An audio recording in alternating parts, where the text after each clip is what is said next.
Dans l'assemblée des saints, assoiffé je me tiens, que ton onction descende sur moi. Conscient que mon destin est dans le creux de ta main, que ton onction descende sur moi. Je suis disposé, assoiffé, que ton onction descende sur moi. Je suis disposé, assoiffé, que ton onction descende sur moi.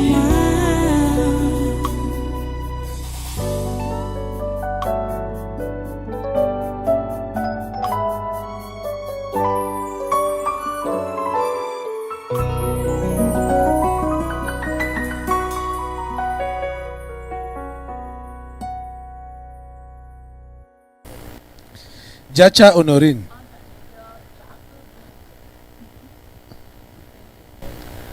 Ah. Ah. Maintenant là, tu t'es repenti en vrai? Tu es décidé d'avancer avec Jésus sans retenue? Oui, pasteur. Ok. Il faut laisser la divination. Hein? Tu comprends? Uh-huh. Elle doit laisser la divination. Oui, tu dois te vidanger de tout ce que tu as appris ailleurs là. Voilà. Comme j'ai dit aujourd'hui, tu dois te vidanger, te dépouiller. Tu as compris? Voilà. Pasteur, j'ai compris. D'accord. Quicam Jean-Paul.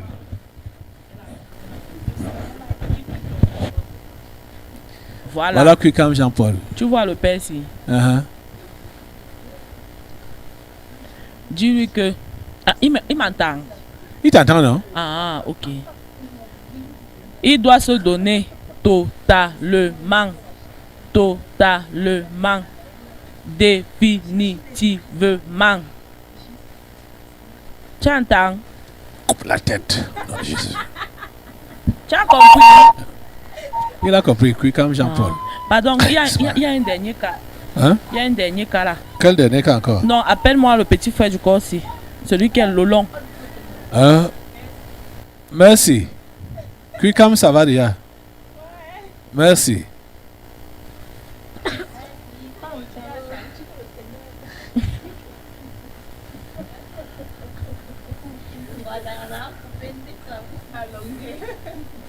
Tu vois l'enfant ici. Uh-huh.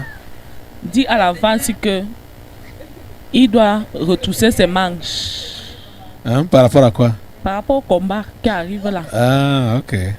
Et il redoute ça, il craint ça. Très mal. Très mal. Il ne sait pas que le type d'en haut là a mis le doigt comme ça sur lui. Tu n'as rien à craindre, hein, petit? Tu n'as rien à craindre. Et il ressent les mots de la peur sur lui. Uh-huh. Quand il a peur, le type d'en haut là le frappe. Uh-huh. Dans sa chair, il ressent ça. Voilà. Ok. Il y a autre chose. Ça va, merci, tu peux partir. Fais-moi voir toute l'assemblée là. Je vais vous dire une chose, assemblée. Vous êtes chrétien. Votre cheminement, qui ait eu des loupés ou qui ait eu des victoires, vous n'avez pas droit de regarder en arrière. Vous comprenez ce que je veux dire? Vous comprenez ce que je veux dire? Qui a eu des loupés ou qui a eu des victoires que vous avez engrangées dans le passé ou des loupés que vous avez subis dans le passé, avancez avec le Seigneur. Cette année 2022, nous devons avancer avec le Seigneur sans regarder en arrière. Vous comprenez? Avancer avec le Seigneur sans regarder en arrière. Sans se comparer. Et sans se comparer. Ne te compare ni avec les autres. Ne te compare même pas avec ton passé. Tu dois seulement avoir tes yeux fixés sur ce qui est devant toi. Parce que les performances, ce n'est pas par rapport à ce qu'on a fait hier, mais c'est par rapport à ce qui nous est demandé de faire maintenant. Vous êtes en train de comprendre ça? Je vais appeler un peu le frère Ndongo. Voilà. De Bolova. On soupçonnait le prendre, mais on a hésité.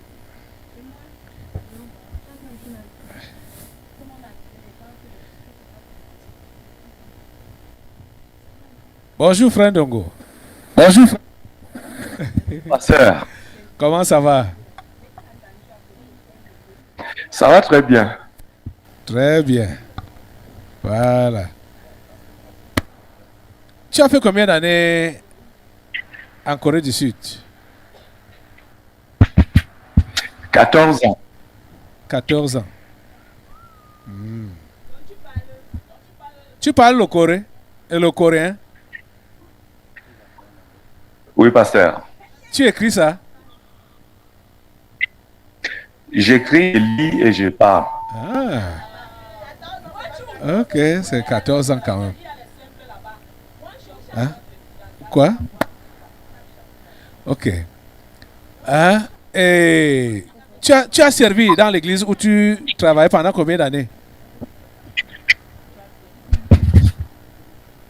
Je n'ai pas bien compris. Dans l'église où tu servais, tu as servi là-bas pendant combien d'années? Pendant 14 ans là-bas. Ah, c'était... Donc, quand tu es allé, c'était dans l'église là, jusqu'à tes 14 années qui sont finies. Oui, pasteur. Ok.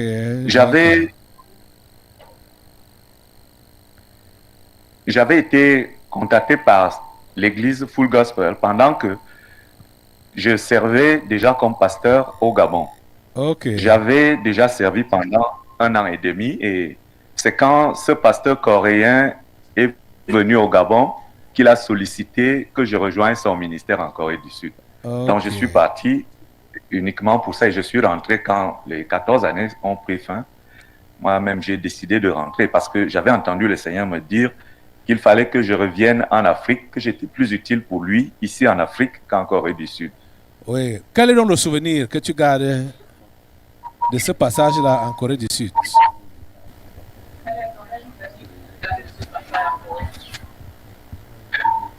Si, ce que j'ai gardé de la Corée du Sud dans le Seigneur, ce n'est pas une bonne image. Et je me suis toujours dit que le développement que nous appelons de tous nos voeux en Afrique risque de faire très mal à la fois que le Seigneur a imparti aux Africains. Parce que je me suis rendu compte que plus on se développe, plus on se détourne de Dieu. Parce que nous avions entendu parler de la Corée du Sud très longtemps avant, mais quand je suis arrivé là-bas, je me suis rendu compte que la chrétienté était complètement dissolue dans le modernisme et le développement. Donc, grosso modo, ce n'est pas, du point de vue chrétien, ce n'est pas un bon souvenir. Ce n'est vraiment pas un bon souvenir. C'était en arrivant là-bas, par rapport à ce que j'avais entendu parler de la Corée du Sud, parce que j'ai donné ma vie au Seigneur en 95. Donc là, j'entendais parler de la Corée du Sud et de certains pasteurs, mais quand je suis arrivé là-bas, c'était pas ça. C'était la déception. Parce que ce n'est pas ce qu'on a entendu parler, par exemple, du réveil en Corée du Sud. Ce n'est pas ce que j'ai vu. Par les livres de Yonggi Cho. Oui, bien entendu, parce que nous avons entendu parler de Yonggi Cho et de son ministère comme étant un homme de réveil pour la croissance de l'Église, mais ce n'est vraiment pas ça. Ok, et du point de vue sécurité alimentaire, vestimentaire, du point de vue matériel, quel est le souvenir que tu gardes là-bas? Du point de vue matériel, c'est une société très avancée en technologie et même en finance. Ce que j'ai pu observer là-bas, c'est que la pauvreté a presque disparu. C'est d'ailleurs pourquoi j'avais constaté que plus les gens se développent, plus la foi disparaît. Sur le plan matériel, c'est une société extrêmement avancée. Et cela est aussi le boulet que cette société traîne à son pied. Parce que on se rend compte que Dieu n'est plus au centre de l'intérêt de l'homme. Là-bas, c'est plutôt le matériel. Bon, qu'est-ce que ça t'a fait? Est-ce qu'il y a une stigmate qui reste en toi? Étant arrivé au Cameroun, tout ce que tu avais avec toi, tout ce que tu avais amassé là-bas et tout ce qu'on t'a donné quand tu rentrais, tu as tout perdu d'un seul coup comme ça. Est-ce que les stigmates de ça sont encore des séquelles? Des séquelles. Est-ce que tu ressens encore quelques séquelles en toi? Non, pasteur, parce que au moment où cela a eu lieu, j'ai très vite compris que le Seigneur avait voulu juste éloigner tout ça là de moi pour que je reparte de plus belle avec lui seul. Moi, j'ai très vite compris ça, donc il n'y a pas de séquelles en moi. Parce que ça a été un peu bizarre. Hein? Vous entendez quelqu'un qui a passé 14 ans quelque part. À la descente de l'avion, tu savais que tes bagages te suivaient. Tu es venu avec combien de sacs, combien de valises? Bon, j'ai pris l'avion à Séoul le 20 janvier 2014. Mais mon conteneur était mis dans le bateau le 18 parce que je n'attendais que ça. À ce moment-là, j'étais déjà à l'hôtel parce que j'avais déjà libéré l'appartement et tout. Nous attendions que le conteneur soit embarqué. Je suis donc arrivé au Cameroun et j'ai attendu que le conteneur arrive et j'ai embarqué, j'ai pris l'avion avec ma valise, la valise de ma fille et la valise de mon épouse. Nous n'avions que 3 valises. Donc tout le reste de nos biens était dans le conteneur. Lorsqu'au mois de mai, notre conteneur est arrivé, le port de Douala m'a avisé et j'ai entrepris le dédouanement.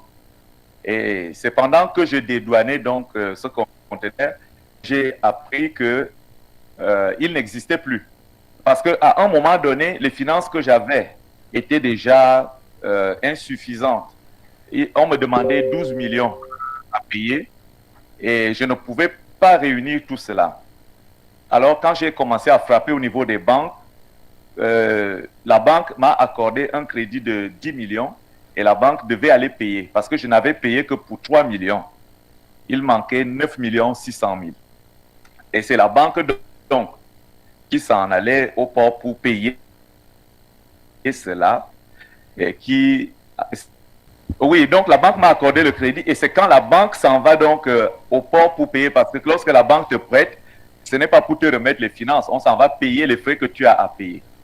C'est la banque donc, arrivée au port, qui constate que le conteneur n'existait plus, qu'on l'a déjà vendu.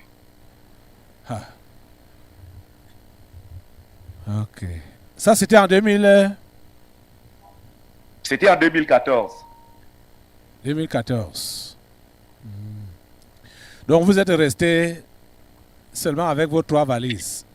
Chacun sa valise. Oui, on n'avait que 3 valises. La mienne, celle de mon épouse et celle de mon enfant. On a tout perdu, tout ce que quelqu'un pouvait posséder sur la terre.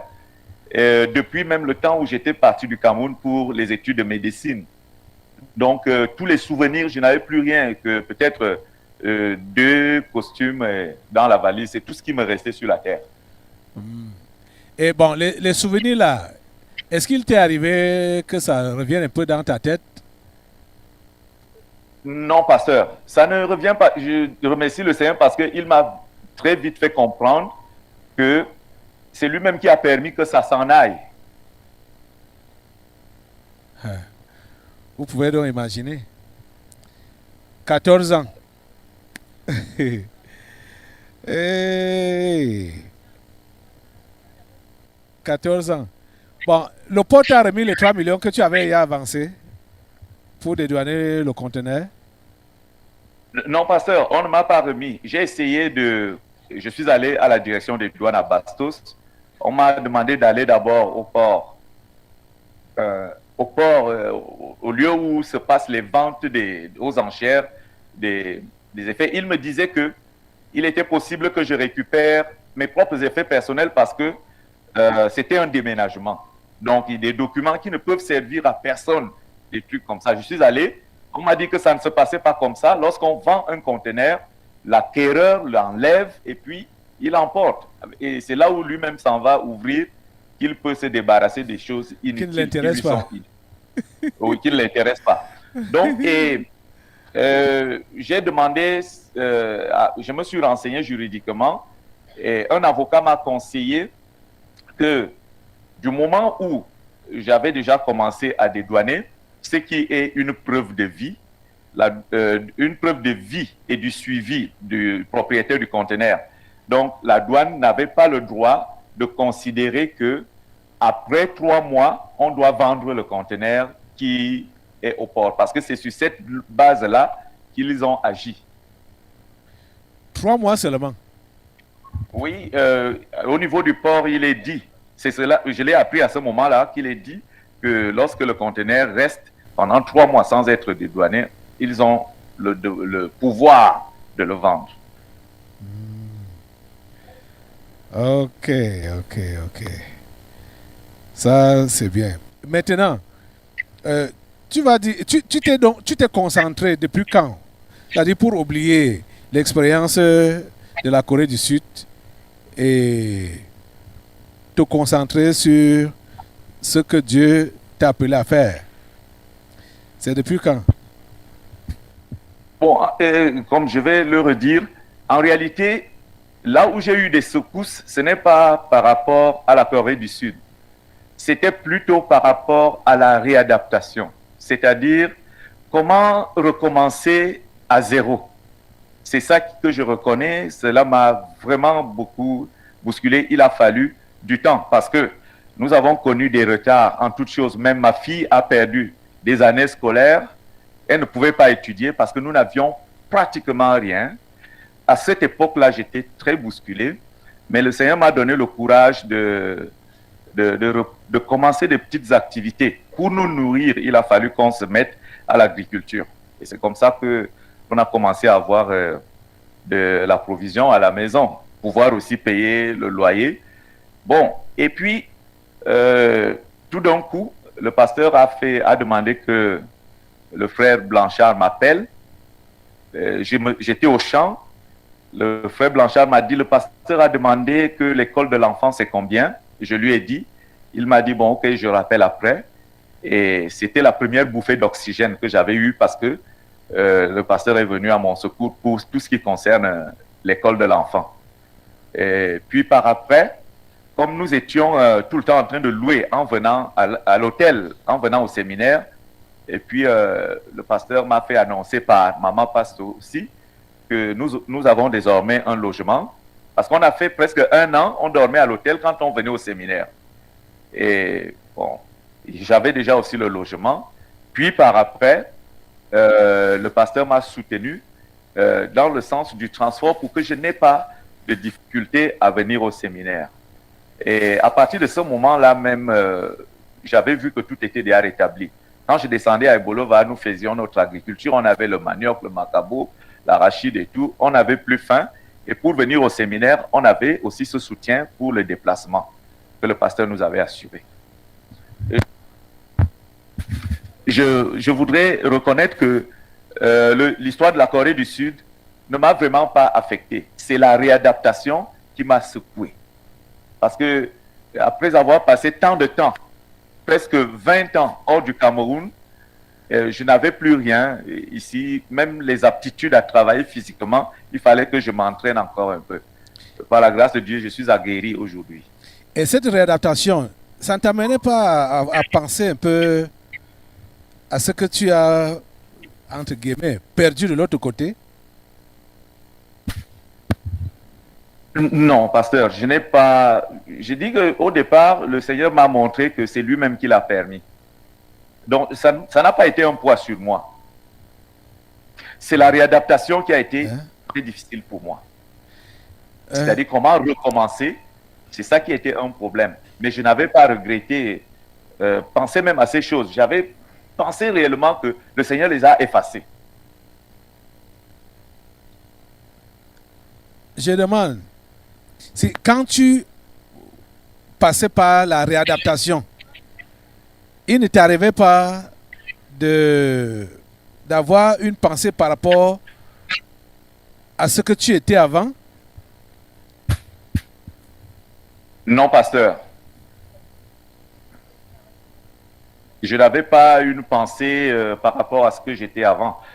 La preuve est que lorsque j'ai eu les premières opportunités de faire tout ce qui était possible et honnête devant moi, je l'ai fait sans hésiter.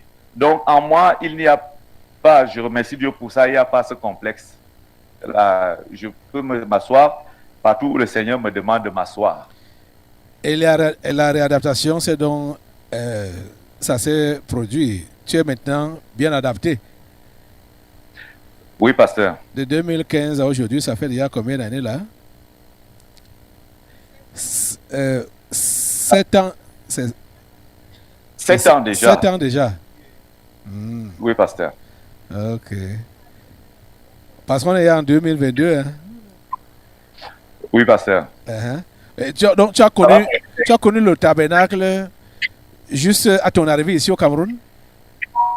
Oui, c'est pendant que je traitais mon dédouanement à Douala que, en attendant le bus en van, le bus devait partir à 2 h du matin. Moi, je partais de Bolova à 19 h. Donc, le temps du premier bus, je zappais sur mon téléphone pour trouver. L'Esprit m'a dit, mais cherche où tu peux écouter des louanges. Et c'est là où je suis tombé sur Faith Radio. Donc, c'était pendant que je faisais la navette pour le suivi de mon conteneur à Douala. Et tu as fait combien de temps ici au tabernacle avant que le pasteur ne soit au courant même de ta présence? Il y a d'abord eu plus d'un an, comme ça, toute l'année 2015, je venais au séminaire et je venais aussi à l'enseignement sur le Saint-Esprit parce qu'il y avait un programme tous les samedis sur la réalité du Saint-Esprit. Donc j'étais très régulier, mais le pasteur le pasteur me voyait parce qu'à la fin de chaque enseignement sur la réalité du Saint-Esprit, c'est un frère qui est parti. Il est monté, c'est lui qui donnait cet enseignement. Et à la fin, le pasteur venait pour imposer les mains aux gens. Et des fois, vous me saluez en demandant comment ça va. Je dis ça va bien. Et c'était pendant près d'un an. Jusqu'à ce que, c'est au bout de 2 ans, que le pasteur a réellement su qui était là et toute cette histoire que nous venons de raconter là. Je crois que c'était passé par la délivrance de ta femme. Oui, il y a d'abord eu, ça on n'a pas mis beaucoup de temps avant que ma femme soit délivrée et c'est là où cette histoire est d'abord ressortie parce que un homme qui était dans un corps et il a dit qu'il était mon grand frère, il était venu se placer entre ma femme et moi, il a dit que c'est lui qui était la cause de tous ces malheurs que je viens de résumer. Et c'est là alors où le pasteur a découvert même que, donc, tu n'es pas d'ici, tu viens d'arriver et tout. C'était comme ça que le pasteur a eu vent de tout ça. À cause des délivrances? Oui, c'était à partir de la délivrance de ma femme. Ok.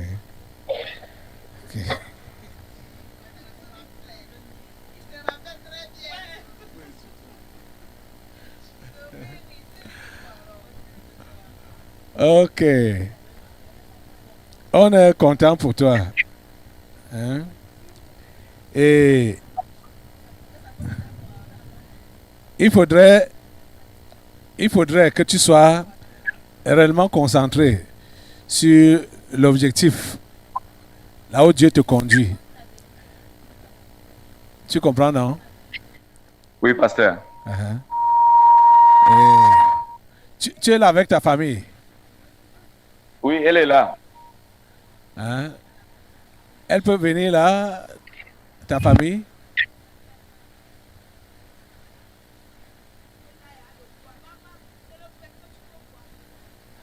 Ta fille fait quelle classe maintenant? Ta fille fait quelle classe maintenant? Elle fait Form 4. Ah, from 4. Ok. Elle s'est déjà arrangée spirituellement? Oui, elle s'est déjà arrangée spirituellement parce qu'elle avait été secouée en 2021 beaucoup et je remercie Dieu parce que elle a été délivrée ici. C'est les esprits familiers qui voulaient l'entraîner dans ce qui est donné comme héritage, était donné comme héritage à notre famille, c'est-à-dire l'impudicité. Ok. Nous remercions le Seigneur pour vous, hein.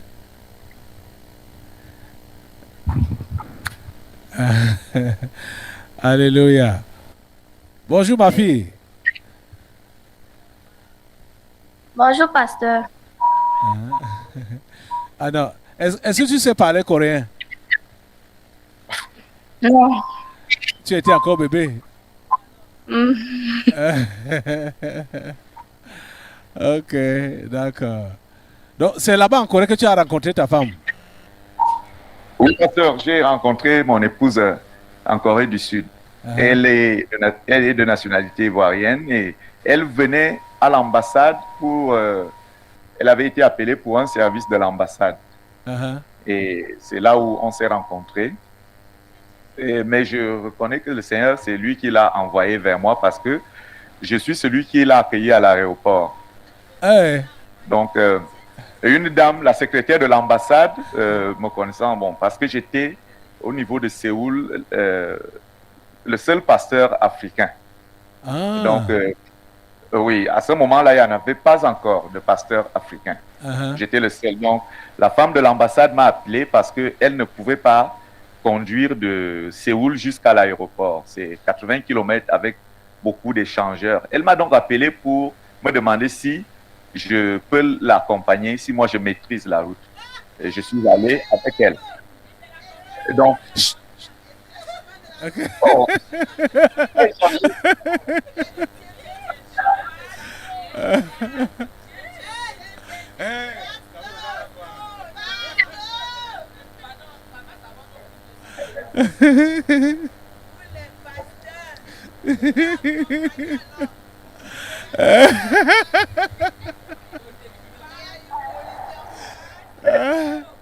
Ok, donc c'est comme, hein?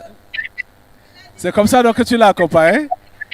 Oui, pasteur, parce que moi je lis coréen, dans les signaux de la route et tout, il n'y a rien qui m'échappe. Donc, je l'ai accompagné, arrivé à l'aéroport, on a attendu et on a vu le vol. Elle m'a dit, ça c'est le vol qui amène notre compatriote là. Et tout d'un coup, on a vu les gens sortir et il y avait une femme noire, une jeune femme noire. Moi, je suis allé vers elle, je lui ai dit bonjour. Et dès qu'elle a répondu bonjour, j'ai dit, bon, c'est vous qui venez de Côte d'Ivoire. Parce que personne ne parle français là-bas. Bon, tous les étrangers parlent anglais. Donc, si quelqu'un parle déjà français, c'est déjà... Donc, j'ai dit bonjour directement pour savoir si elle était ivoirienne. C'est comme ça qu'on s'est rencontrés. Et c'était fini comme ça? Et c'était bon? Non. Ce n'était pas...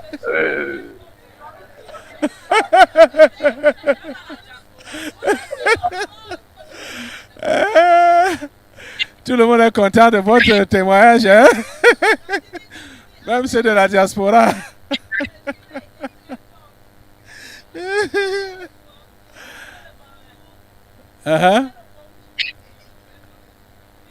Continue. Okay. Ce n'était bon.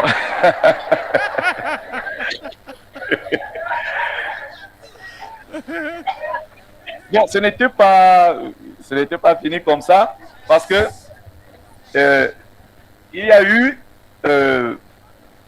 un an, donc plus d'un an, et on se voyait à l'église, seulement à l'église.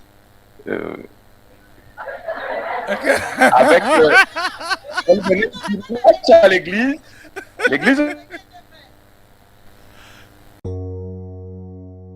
Dans l'assemblée des saints, assoiffé je me tiens, que ton nom